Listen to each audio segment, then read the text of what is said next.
জেতা জেতা ম্যাচ কীভাবে হারে সেটা হয়তো আরসিবির কাছ থেকে শিখতে হবে।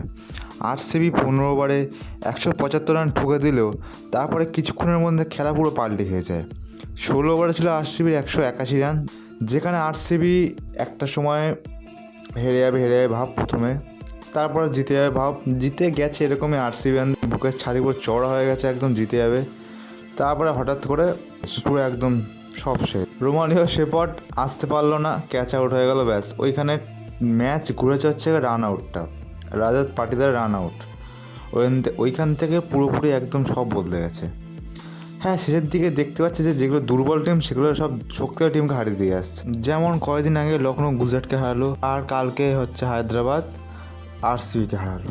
আরসিবি কিন্তু জেতা ম্যাচ, আরসিবি হয়তো এবার নিজের ভুলটা শুধরে নিতে পারবে। আরসিবি কালকে জিতে গেলে টপ 1 চলে যেত, আরসিবির ক্ষেত্রে সুবিধা হতো, সেটা কিন্তু এটা হয়নি। আশা করছি আরসিবি আরও ভালো ফর্ম নিয়ে ফিরতে